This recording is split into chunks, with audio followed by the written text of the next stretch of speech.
Assalamualaikum warahmatullahi wabarakatuh. Anak-anak sekalian, bagaimana kabar kalian hari ini? Semoga kalian semua dalam keadaan sehat walafiat. Amin ya rabbal alamin. Berjumpa kembali dengan Bapak pada video pembelajaran kita hari ini dengan materi keragaman suku, agama, ras dan antar golongan dalam bingkai Bhinneka Tunggal Ika. Coba kalian bandingkan kedua foto berikut. Manakah yang lebih menarik menurut kalian? Foto yang kedua lebih menarik karena corak warna yang beragam dibandingkan dengan foto yang pertama hanya memiliki warna hitam dan warna putih. Begitulah kita bangsa Indonesia yang memiliki keragaman corak yang luar biasa. Bangsa Indonesia adalah bangsa yang besar dengan 34 provinsi, memiliki ribuan pulau. Wilayah yang luas menyebabkan keragaman yang berbeda-beda. Perbedaan dalam hal suku, agama, ras, keyakinan, sosial ekonomi, sosial politik, dan sebagainya. Anak-anak sekalian, ada 5 faktor penyebab keragaman di Indonesia. Yang pertama adalah letak strategis Indonesia. Indonesia terletak di antara Samudra Pasifik dan Samudra Hindia, dan benua Asia dan benua Australia. Letak yang strategis ini menjadikan Indonesia sebagai jalur perdagangan internasional. Lalu lintas perdagangan internasional tidak hanya membawa komoditas dagang, namun juga membawa pengaruh kebudayaan terhadap budaya Indonesia. Faktor yang kedua adalah kondisi negara kepulauan. Sebagaimana yang kita ketahui bahwa Indonesia terdapat ribuan pulau yang terpisah-pisah. Hal ini menyebabkan setiap masyarakat mengembangkan budaya masing-masing sesuai dengan tingkat kemajuan dan lingkungan masing-masing. Faktor yang ketiga adalah perbedaan kondisi alam. Kondisi alam seperti pegunungan, pesisir pantai, rawa, dan sebagainya. Faktor yang keempat adalah keadaan komunikasi dan transportasi. Perkembangan teknologi dan kemajuan alat transportasi akan mempermudah masyarakat saling berinteraksi dan saling berkomunikasi.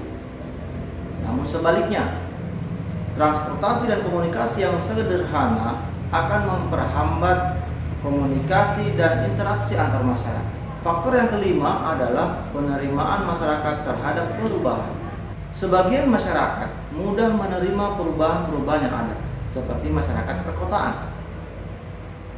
Namun sebaliknya, masyarakat sepedesaan, sebagian mereka tidak menerima perubahan yang ada. Mereka berusaha mempertahankan budaya-budaya dan tradisi-tradisi mereka. Anak-anak sekalian, 5 faktor tadi menyebabkan keragaman yang ada di Indonesia. Keragaman itu antara lain keragaman suku bangsa. Ciri-ciri mendasar yang membedakan antara suku satu dengan suku yang lainnya adalah budaya masyarakatnya, perpakaiannya, tradisi-tradisinya, tariannya atau keseniannya, dan sebagainya. Beberapa suku bangsa berdasarkan daerah asalnya antara lain dari Pulau Sumatera ada suku Aceh, Gayo, Minangkabau, Melayu, dan lain-lain. Dari Pulau Jawa ada suku Jawa, Sunda, Baduy, dan Sami. Dari Pulau Kalimantan ada suku Dayak.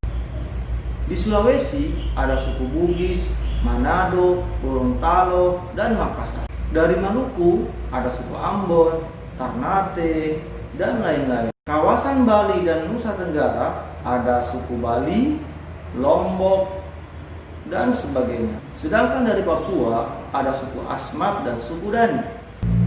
Selanjutnya keragaman agama dan keyakinan. Anak sekalian, ada yang tahu berapa agama yang diakui di Indonesia? Ada 6 agama yang diakui di Indonesia.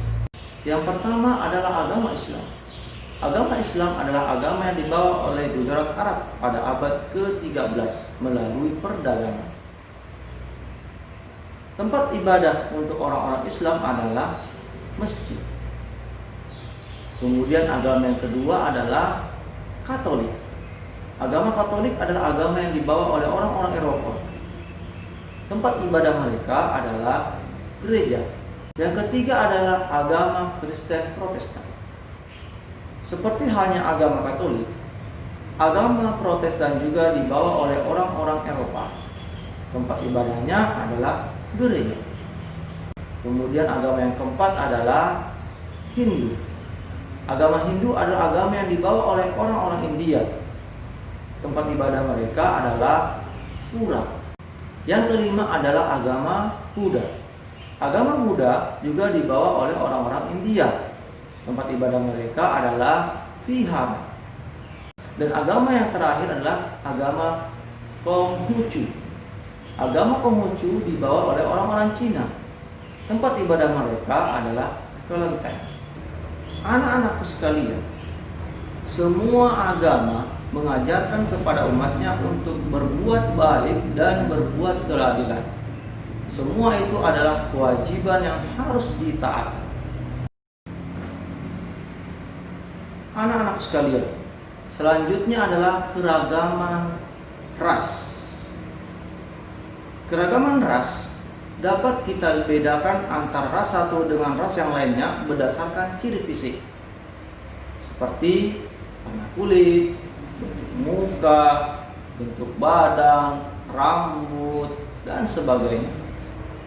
Ras yang pertama misalnya adalah Malayan Mongoloid. Malayan Mongoloid memiliki ciri-ciri seperti kulit sawo matang, muka bulat, rambut hitam, mata tidak terlalu besar dan juga tidak terlalu kecil. Kemudian yang kedua adalah Asiatic Mongoloid. Asiatic Mongoloid memiliki ciri-ciri kulit kuning langsat, mata sipit, rambut hitam, mukanya juga bulat. Ras yang ketiga adalah Melanesoid. Melanesoid memiliki ciri-ciri seperti kulit warna hitam kecoklatan, kemudian rambut hitam dan keriting, kemudian bibir tebal, dan sebagainya. Kemudian ras yang keempat adalah Kaukasoid. Kaukasoid memiliki ciri seperti kulit putih, mata agak kebiruan, kemudian rambut agak pirang, dan postur tubuh biasanya lebih tinggi. Anak-anak sekalian, selanjutnya adalah keragaman yang keempat, yaitu keragaman antar golongan. Berdasarkan struktur masyarakat, antar golongan dapat dibagi menjadi dua hal, yaitu secara horizontal dan secara vertikal. Secara horizontal seperti adanya organisasi-organisasi masyarakat yang sifatnya setingkat, tidak ada perbedaan. Sebagaimana suku, antar suku tidak ada perbedaan, ras tidak ada perbedaan, agama pun tidak ada perbedaan. Begitu juga organisasi-organisasi di masyarakat, juga tidak ada perbedaan satu dengan yang lainnya. Kemudian yang kedua adalah keragaman antar golongan secara vertikal. Contohnya adalah pendidikan. Selain itu juga tingkat ekonomi masyarakat. Anak-anakku sekalian, demikian tadi materi keragaman suku, ras, agama, dan antar golongan dalam bingkai Bhinneka Tunggal Ika. Semoga materi yang Bapak sampaikan bermanfaat bagi kalian dan teruslah belajar agar menjadi anak yang cerdas. Sampai jumpa pada video berikutnya. Salam literasi. Assalamualaikum warahmatullahi wabarakatuh.